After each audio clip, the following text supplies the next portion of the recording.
বিসমিল্লাহির রহমানির রহিম। আসসালামু আলাইকুম।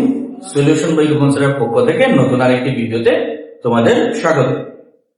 ভিডিওর টাইটেল দেখে এতক্ষণে তোমরা নিশ্চয়ই বুঝে গেছো আজকে আমরা কোন প্রশ্নের সমাধান করব। আজকে আমরা তোমাদের 9.1 এর 19 নং প্রশ্নটির সমাধান করব। এই প্রশ্নটি খুবই গুরুত্বপূর্ণ কেন তোমরা স্বাভাবিকভাবেই জানো, কারণ এই প্রশ্নটি তোমাদের এসএসসির এক্সামে, বোর্ড এক্সামে আসে। যেহেতু প্রশ্নটা এসএসসির বোর্ড এক্সামে আসে, তাই এই প্রশ্নটার সমাধান আমাদের মাস্ট বি করতে হবে। তাহলে চলো কথা না বাড়িয়ে আমরা প্রশ্নটা শুরু করি। আশা করি মনোযোগ সহকারে সম্পূর্ণ ভিডিওটা দেখবে, স্কিপ করবো না, স্কিপ করলে তো আর বুঝতে পারবো না। তাই সম্পূর্ণ ভিডিওটা দেখবে, তাহলে আশা করি এসএসসি পরীক্ষা যদি এই প্রশ্নটা আসে তাহলে তোমরা তার সমাধান করতে পারবে। তাহলে আমাদের 19 নং প্রশ্নে কি দেওয়া আছে, √1 - sin a divided by 1 + sin a equal to sec a - 10। অর্থাৎ বামপক্ষ দেওয়া আছে √1 - sin a divided by 1 + sin a, এটা থেকে আমাদের নিয়ে আসতে হবে sec a - 10। এখন এই প্রশ্নটা আমরা একটু আইডেন্টিফাই করে রাখবো এই √1 দ্বারা। প্রশ্নটা আমাদের আইডেন্টিফাই করতে হবে, যেহেতু আমাদের একাধিক প্রশ্ন আছে, তারপর প্রশ্নগুলো চেঞ্জ করে করে আসে, যে তোমাদের বইয়ের হুবহু দিয়ে দেয় না, একটু ঘুরিয়ে পিছিয়ে দিয়ে দেয় প্রশ্নটার প্যাটার্নটা চেঞ্জ করে। তাহলে এই প্রশ্নটা আমাদের মনে রাখতে হবে কিভাবে, যে √, যদি থাকে এবং √, এর নিচে 1 - sin a 1 + sin a, অথবা 1 + sin a 1 - sin a। অর্থাৎ রুটের নিচে যদি a + b বা a - b আকারের কোনো প্রশ্ন আসে তাহলে আমরা এইভাবে সমাধান করব।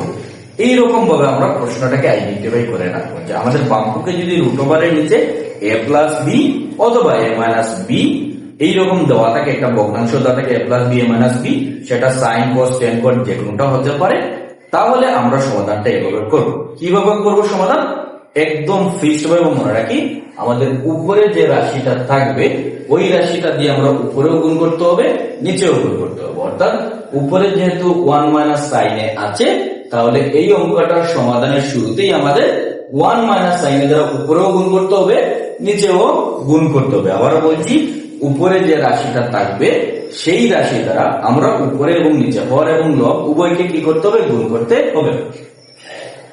তাহলে যেহেতু এখানে আমাদের উপরে আছে 1 - sin a, তাহলে আমরা লবকে গুণ দেব 1 - sin a,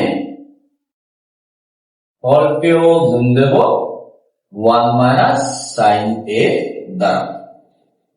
যখনই আমরা এইভাবে রুটের নিচে a + b - b আসবে, আমরা দেখবো যে আমাদের লব হিসেবে কোন রাশিকে দেওয়া আছে, আমরা উপরের লবটা দ্বারা হর এবং লব উভয়কে সুন্দরভাবে গুণ করব। এখন ওইগুলা দিয়ে গুণ করার ফলে আমাদের কি লাভ?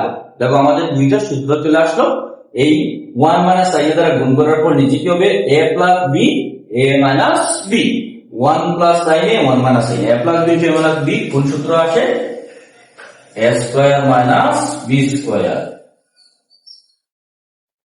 আর উপরে কি আছে 1 - sin a × 1 - sin a। তাহলে যখন আমরা a × a কি লিখি, a², a × a কি লিখি, a², তাহলে 1 - sin a 1 - sin a আমরা কি লিখতে পারবো, 1 - sin a² হোল। বুঝাতে পারছি এটা কিভাবে আসবে, যে a × a যেহেতু আমরা লিখতে পারি a², 1 - sin a 1 - sin a কি হবে, 1 - sin a হোল। এখন 1 এর উপরে স্কয়ার থাকা আর না থাকা একই কথা। 1 এর উপরে যাই আমরা পাওয়ার দেই না কেন, 1 এর মানটা কি হবে, 1ই থাকবে। তাহলে 1 - sin² আমরা কি লিখতে পারি, cos² a।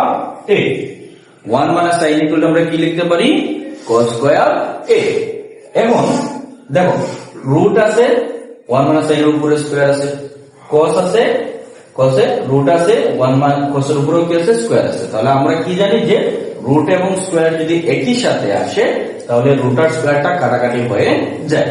যেহেতু 1 sin এর উপরেও স্কয়ার এবং রুট উভয় আছে, রুট স্কয়ারটা কাটাকাটি হয়ে যাবে, cos এর উপরেও স্কয়ার আছে, রুট আছে, উভয়টাই থেকে রুটটা কাটাকাটি হয়ে যাবে। তাহলে থাকবে কি 1 - sin a, আর নিচে থাকবে কি, cos a।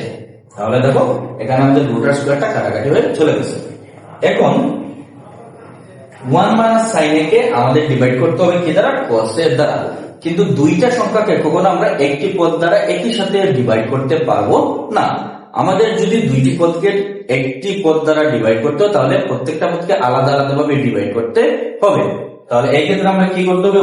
1 কে cos দ্বারা পৃথক ভাবে ডিভাইড করব। মাঝখানে যেহেতু মাইনাস আছে এখানে আমরা মাইনাস দিব এবং সাইন এ কেও cos দ্বারা কি করবো? আমরা ডিভাইড করব। সাইন এ কেও কি দ্বারা ডিভাইড করব? cos দ্বারা ডিভাইড করব।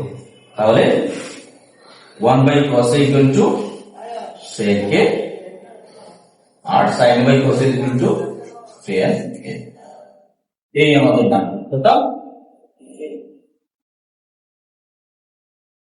তাহলে দেখো জটপট সহজেই আমরা সমাধানটা করে নিলাম।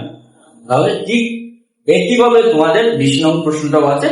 20 নং প্রশ্নটা তাড়াতাড়ি এই প্রশ্নের সাথে মিলিয়ে করে নাও, আর যদি না পারো কমেন্ট বক্সে জানাও, আমি 20 নং প্রশ্নটারও সমাধান করে দেবো।